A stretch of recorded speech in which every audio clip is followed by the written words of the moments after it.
Self doubt അഥവാ ആത്മവിശ്വാസം ഇല്ലായ്മ ഇതിനെ എങ്ങനെ നമുക്ക് മറികടക്കാം? ആദ്യമൊക്കെ വീഡിയോ ചെയ്യുമ്പോൾ പലർക്കും ഉണ്ടാവുന്നതാണ് ഈ സെൽഫ് ഡൗട്ട്. ഞാൻ ഈ വീഡിയോ ചെയ്താൽ എന്താണ് ഉണ്ടാവുക, മറ്റുള്ളവർ എന്ത് വിചാരിക്കും, ഞാൻ ഈ വീഡിയോ ചെയ്താൽ മറ്റുള്ളവർ ഞാൻ വിചാരിക്കുന്ന മെസ്സേജാണ് അവരിലേക്ക് എത്തുക, ഇങ്ങനത്തെ പല രീതിയിലുള്ള പ്രശ്നങ്ങൾ ഉണ്ടാവാറുണ്ട്. ഇത് സ്വാഭാവികമാണ്. ആദ്യം നമ്മൾ ഒരുപാട് വീഡിയോസ് ഒക്കെ എടുക്കുമ്പോൾ, പ്രത്യേകിച്ച് ബിഗിനേഴ്സിലൊക്കെ ഉണ്ടാകുന്ന വീഡിയോ ചെയ്യുമ്പോൾ ഉണ്ടാകുന്ന പ്രശ്നമാണ് നമ്മൾ ഈ വീഡിയോസിലൂടെ നമ്മൾ പറയുന്ന ഓരോ കാര്യങ്ങളും മറ്റുള്ളവർ എങ്ങനെയാണ് അത് മീൻ ചെയ്യുക. അപ്പോൾ അവർ നെഗറ്റീവ് കമന്റ് ഇടോ, ഇത് ഞാൻ പോസ്റ്റ് ചെയ്യുന്നില്ല, ഇത് എനിക്ക് പെർഫെക്റ്റ് അല്ല. അപ്പോൾ നിങ്ങൾ ആദ്യം ചെയ്യേണ്ടത് ഒരു മിനിറ്റിന്റെ വീഡിയോ എടുത്തിട്ട് അതിൽ ചെറിയ പോരായ്മകളൊക്കെ ഉണ്ടാവും, അത് പോസ്റ്റ് ചെയ്യുക.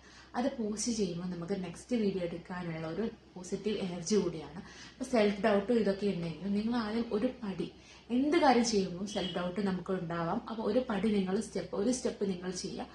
എന്നാലും നമുക്ക് നെക്സ്റ്റ് സ്റ്റെപ്പ് ചെയ്യാനുള്ള ഒരു പോസിറ്റീവ് എനർജിയാണ്. സെൽഫ് ഡൗട്ടുമായിട്ട് നമ്മൾ കൂടെ കൊണ്ടുപോയാൽ അത് ഒരുപാട് കാലം കഴിയുമ്പോൾ ഇതെങ്ങനെ വളർന്ന് നമുക്കൊന്നും ചെയ്യാൻ പറ്റാത്ത രീതിയിലേക്ക് വരികയാണ് ചെയ്യുക. അപ്പോൾ സെൽഫ് ഡൗട്ട് ഉള്ളവർ അതിനനുസരിച്ചുള്ള മെഡിറ്റേഷനും അതുപോലെ തന്നെ അഫർമേഷൻസ് ഒക്കെ എഴുതി മുന്നോട്ട് പോകുക.